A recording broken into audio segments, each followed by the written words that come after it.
구차시 출생과 사망의 사회적 의의에 대해서 살펴보도록 하겠습니다. 교과서는 107쪽부터 115쪽까지고요. 여기에 성취 기준은 출생과 사망의 사회적 의의를 이해하고 근대 이후 나타난 인구 구조의 변화를 파악한다입니다. 그래서 탐구 활동을 어떻게 구성을 했냐면요. 먼저 첫 번째로 출생과 사망의 의의를 한번 살펴보고 그다음에 인구 구조가 무엇인지 인구 구조의 의미를 한번 알아보고요. 그 다음에 인구 구조가 변화하는 그런 과정을 살펴본 다음 최종적으로는 포스터를 통해 본 우리나라의 인구 정책, 우리나라의 인구가 어떻게 변화되어 왔는지를 선생님이 경향신문에서 포스터를 하나 인용해서 가지고 왔어요. 그걸 통해서 살펴보도록 하겠습니다. 자, 먼저 첫 번째 탐구활동 1번의 출생과 사망의 의의 한번 정리해 볼게요. 자, 삶의 출발점이자 자아 형성 과정의 시작이고 인간 사회를 유지, 발전시키는 기본적인 원동력이 되는 것을 출생이라고 합니다. 출생은 사람이 태어난 것이잖아요. 그래서 태어나면서부터 사람들이 나는 왜 태어났지? 나는 누구에게서 태어났지? 나의 근본을 찾는 그런 과정들을 통해 가지고 자아가 형성된다고 볼 수 있지요. 반대로 삶의 종착점, 사회적으로는 인간관계 상실, 법적으로는 권리 능력 소멸, 경제적으로는 공급자와 수요자 감소를 의미하며 의미 있는 삶을 살아가려는 의지의 원동력이 될 수도 있는 것은 사망입니다. 사망은 다른 말로는 죽음이라고도 하죠. 인간의 삶은 끝이 없는 것이 아니라 끝이 정해져 있죠. 언젠가 인간은 죽잖아요. 그래서 삶은 유한하기 때문에 이 유한한 삶 속에서 어떻게 의미 있게 살 것인가라는 거를 생각해 본다면 이게 삶의 의지의 원동력이 될 수도 있다는 것이지요. 자, 여기까지 출생과 사망의 의의에 대해서 한번 비교해서 살펴봤고요. 인구 구조의 의미를 살펴볼 건데요. 특정한 시점에 일정한 지역에 살고 있는 사람들의 숫자를 가리키는 것은 인구입니다. 인구. 자, 그런데 그 인구를 성, 연령, 인종, 직업, 혼인 여부, 국적, 언어, 종교 등을 기준으로 파악한 인구의 구성 상태는 인구 구조라고 합니다. 인구 구조. 보통은 성이나 연령으로 인구 구조를 많이 이야기를 해요. 그래서 밑에 선생님이 인구 구조의 모형들을 가지고 왔는데요. 먼저 첫 번째 모형을 보시면 유소년층이 많고요. 유소년층이 많고 평균 수명이 짧은 구조로 다산다사, 많이 낳고 많이 죽는 미개발 국가나 다산소사, 많이 낳고 적게 죽는 개발도상국에서 주로 나타나는 형태가 있어요. 이런 거를 뭐라고 하냐면 피라미드형이라고 합니다. 딱 모양이 피라미드처럼 생겼죠, 여러분? 그리고 출생률이 낮아 유소년층의 인구 비중이 낮고 평균 수명이 길어져서 노년층의 인구 비율이 높은 경우로 주로 소산소사, 적게 낳고 적게 죽는 선진국에서 나타나는 이런 모형을 종형이라고 합니다. 종형. 자, 그런데 이 종형에서 출생률이 더욱 낮아진 상태, 그래서 장차 인구 감소 현상까지 우려되는 일부 선진국에서 나타나는 인구 구조를 방추형이라고 합니다. 이렇게 우리나라는 지금 어디쯤 와 있을까요, 여러분? 과거에는 우리나라도 피라미드형이었겠죠, 그렇죠? 그런데 지금은 이제 종형으로 가고 있는 것 같아요. 그래서 이 인구 구조가 어떻게 변화하는지를 정리를 해놨는데 선생님이 이게 학습지 보다 보니까 오타가 있더라고요. 계속 1단계만 적어놨더라고요. 이게 아니고 2단계, 3단계, 이렇게 4단계 요렇게로 단계가 가야 되겠죠. 이거를 여러분 암기하려고 하지 마시고요. 그냥 이해하시면 될 것 같아요. 제 첫 번째는요. 출생률하고 사망률이 모두 높아요. 그러다 보니까 인구의 자연 증가 속도가 늦게 되겠죠. 출생률하고 사망률이 모두 높다 보니까요. 그래서 이 시기에는 평균 연령이 낮고요. 평균 수명 또한 짧습니다. 다산다사라고 볼 수 있어요. 이제 그랬던 것이 이제 의료시설이나 보건위생시설이나 이런 것들이 나아지면서 출생률은 여전히 높지만 사망률이 낮아지는 단계에 이르러요. 그래서 출생률은 여전히 높고 사망률이 감소하는 거, 이런 거를 다산 감사라고 볼 수 있겠는데, 이때 인구가 빠르게 증가합니다. 이런 단계를 초기 확장 단계라고 해요. 생각해 보세요. 출생률이 높은데 사망률이 감소하면 인구가 증가하겠지요. 그 다음, 자녀에 대한 가치관 변화 및 국가의 가족 계획 실시로 출생률이 낮아져서 인구 증가 속도가 둔화되지만 사망률 역시 낮아서 인구가 증가하는 이런 단계가 후기 확장 단계입니다. 출생률도 낮아지고 사망률도 낮아지고 감산소사라고 하는데요. 이때도 역시 인구가 증가하게 됩니다. 마지막 단계가 소산소사인데요. 출생률과 사망률이 모두 낮아서 인구의 증가가 정체된 저위 정체 단계를 말합니다. 이 시기 인구는요, 전체 인구 대비 노인 인구의 비중이 높아요, 여러분. 그래서 고령화 현상이 나타나요. 우리나라도 지금 이제 1단계에서부터 시작해서 인구 구조가 4단계로 나아가고 있는 상황이죠. 그쵸? 그래서 그거는 경제가 발전되면 발전될수록 이렇게 인구 구조도 변한다고 볼 수 있겠습니다. 무조건 암기하려고 하지 마시고요. 이해를 하려고 노력을 해보세요. 시간이 변하면서 처음에는 출생률과 사망률이 모두 높아졌다가 보건위생시설이 개선되고 의료기술이 발달하면 출생률은 여전히 높지만 사망률이 감소하는 상태가 되고요. 경제가 발전하면서 자녀에 대한 가치관이나 가치관이 변하거나, 그러니까 국가의 가족 계획을 실시하게 되면 출생률이 낮아지거든요. 출생률이 낮아지고 사망률이 낮아지는 상태가 되었다가 나중에는 출생률과 사망률이 모두 낮아져서 인구가 정체되면서 노인 인구 비중이 높아지는 고령화 현상이 나타나게 됩니다. 스토리를 만들어서 이해하시면 훨씬 더 수월하실 것 같아요. 자, 그 다음이요. 자, 이거를 우리나라 인구 변화에 한번 적용을 해보도록 하겠습니다. 우리나라도 인구가 1920년대는요, 서구의 보건 및 의료 체계가 전국적으로 확산되면서요, 사망률이 낮아졌을까요? 높아졌을까요? 의료 체계가 확산됐대요. 그러면 사망률이 그렇죠. 낮아지겠죠. 그쵸? 그러면서 인구가 급격하게 증가하기 시작했지만 1945년 해방 이후에 1950년에 6.25 전쟁이 발생하게 되잖아요. 그때 이제 일시적으로 사망률이 높아졌어요. 전쟁을 하다 보니까. 하지만 휴전 이후에는 사회가 안정이 되면서 아이를 많이 낳으면서 베이비붐 현상이 나타나게 돼요. 요즘에 뉴스나 신문 기사에 베이비붐 세대들이 이제 은퇴를 한다, 그런 기사들이 많이 나오거든요. 그래서 50년대에 출생했던 분들이 지금 이제 은퇴를 막 하고 계시죠. 그 다음이요. 1960년대부터 1990년대까지는요, 우리나라는 출산을 억제하는 가족계획 사업을 시작을 했어요. 출산을 억제하기 위해서는 이제 피임법을 보급한다든지 또는 자녀를 한 명만 낳아도 잘 기를 수 있다, 뭐 이런 소자녀 가치관이 확산되는 거거든요. 왜 이 시기에 이런 현상이 나타났냐면 우리나라가 한창 경제개발, 경제발전을 하던 시기였어요. 그러다 보니까 여성의 사회 진출이 높고 그러면서 이제 소자녀 가치관도 확산이 되고, 그렇게 해서 출생률이 이제 낮아지고 있는 경향이 보이지요. 2000년대 이후에는요, 출산율이 더 낮아집니다. 더 낮아져서 인구 감소가 예상이 된다고 합니다. 굉장히 요즘에 인구가 낮아져 인구가 감소돼요. 뭐 고령화 현상이 심각해요. 아이를 안 낳아요. 이런 사회 문제들이 많이 등장하고 있잖아요.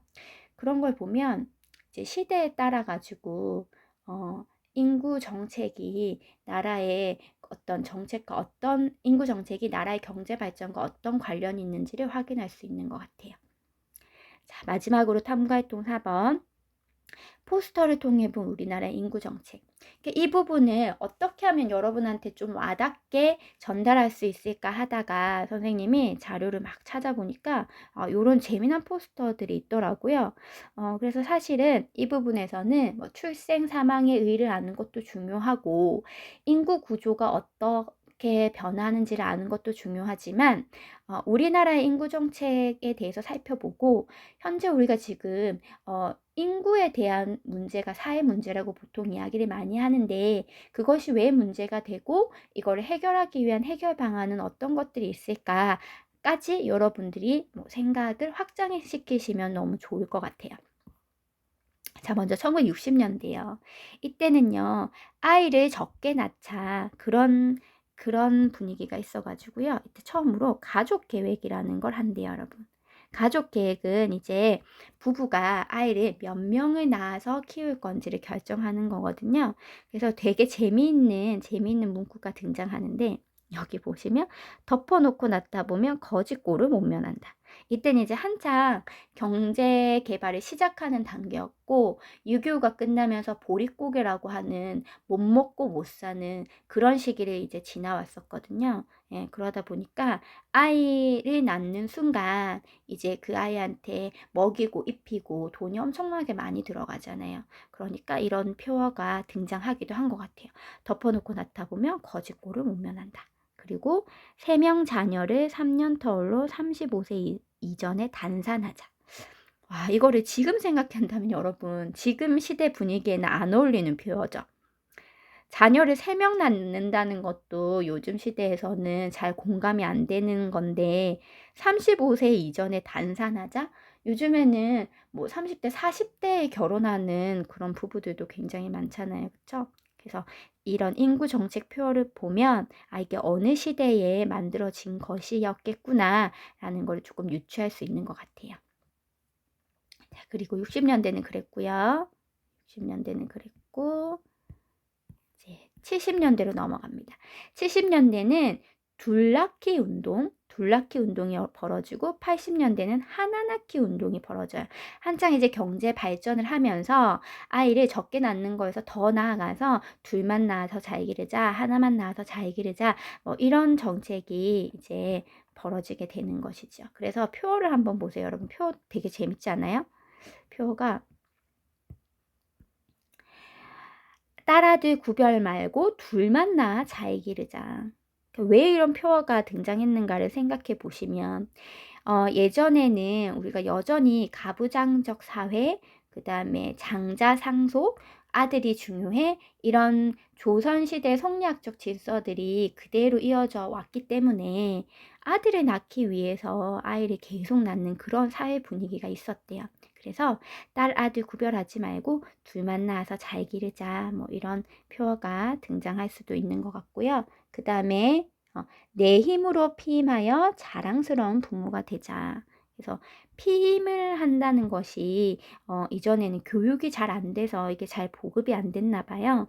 그래서 피임에 대한 교육도 그렇게 확산을 하고 그 다음에 하루 앞선 가족 계획, 10년 앞선 생활 안정. 그래서 가족 계획을 해서 이제 둘 정도를 낳아야 이제 경제도 발전하고 가정의 가계도 생활 안정이 된다. 이런 의미가 내포되어 있는 표어라고 볼 수 있죠. 그리고 80년대가 되면 이제 하나만 낳자라는 분위기가 형성됐다 그랬잖아요. 그래서 여기 보시면 둘도 많다라고 하면서 이제 잘 키운 딸 하나, 열 아들 안 부럽다. 왜 이런 표어가 등장했는지 아시겠죠? 이게 계속 아들을 선호하는 그런 시대 분위기가 있었기 때문에 딸을 낳으면 이제 아들을 낳아야 된다라고 하는 그런 압박감을 여성들이 느꼈을 것 같아요. 그래서 잘 키운 딸 하나, 열 아들 안 부럽다.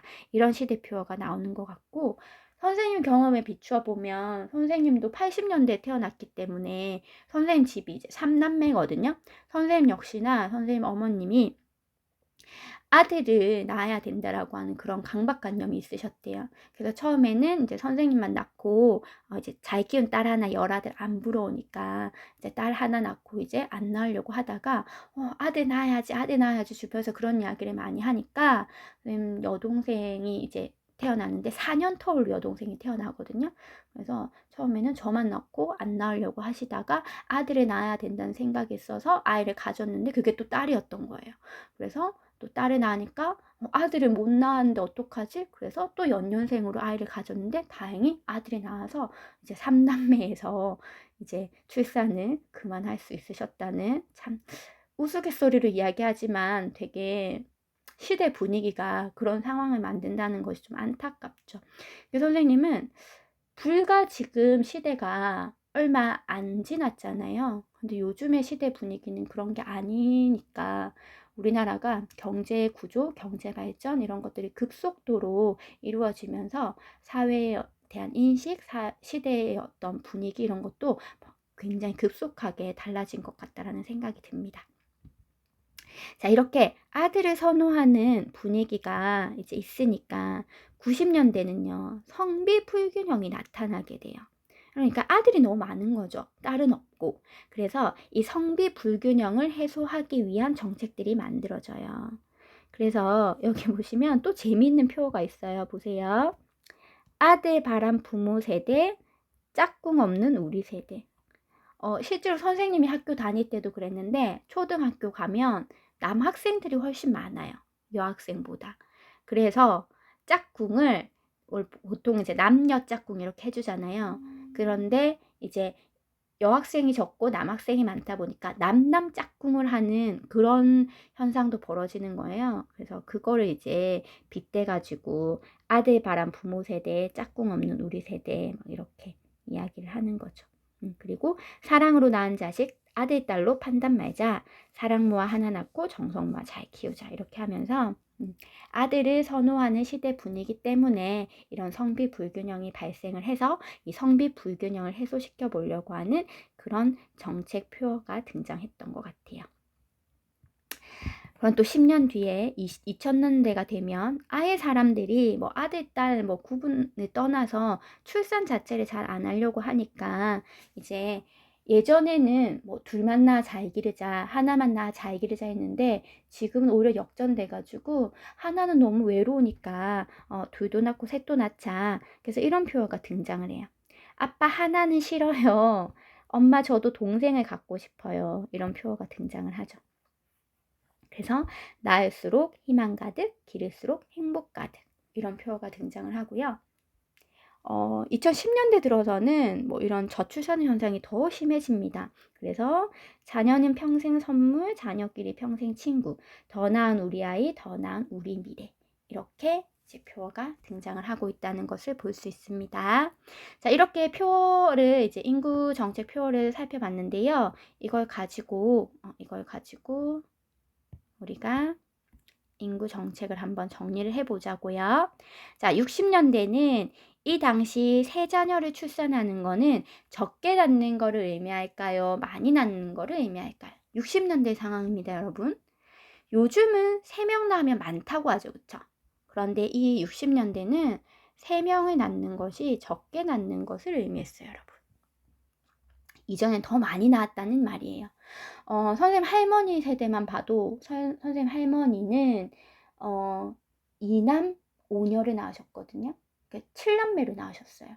근데 그게 되게 일반화되어 있는 현상이었대요. 그래서 세자녀 출산은 적게 낳는 것을 의미했어요.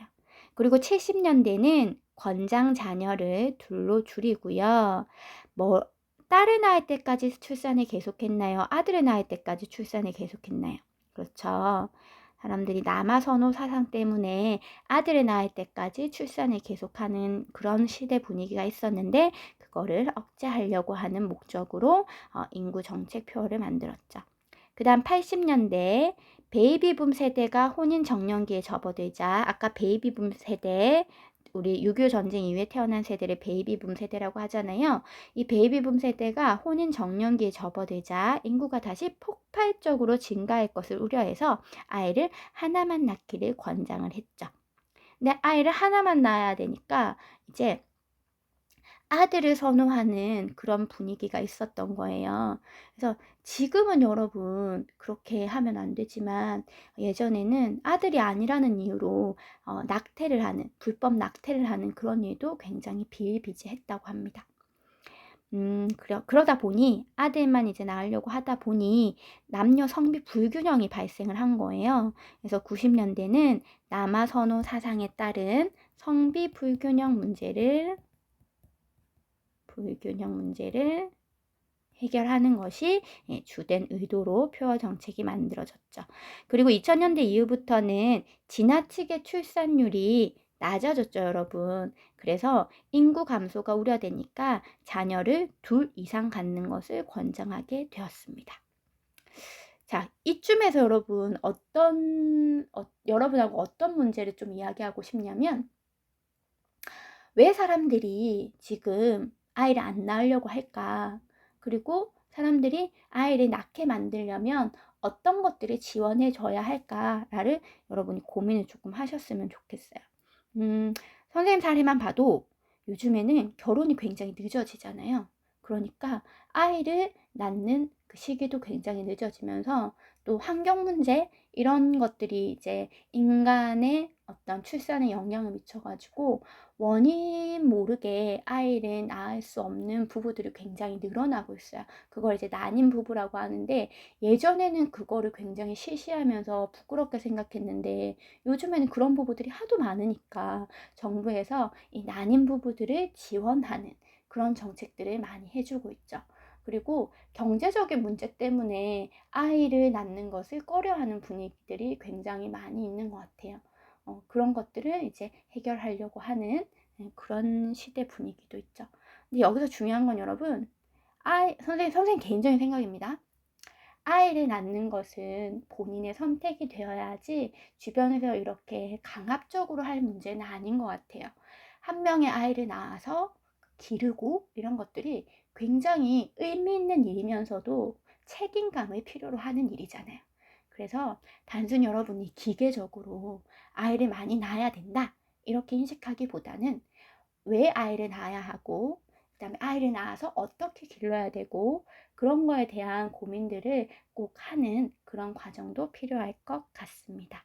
자, 이 부분은 여러분도 이제 나이가 들면 아이를 낳고 이제 할 테니까 어른들 문제라고 생각하지 마시고요. 당장 여러분하고도 관련 있는 문제일 수 있거든요. 그래서 관심을 가지고 같이 한번 고민해 봤으면 좋겠네요. 자, 이까지 해서 오늘 선생님하고 출생과 사망에 의해 그 다음에 인구 구조의 변화, 그거를 우리나라에 빗대어 가지고 한번 표현을 해 보았습니다. 자, 수고하셨어요.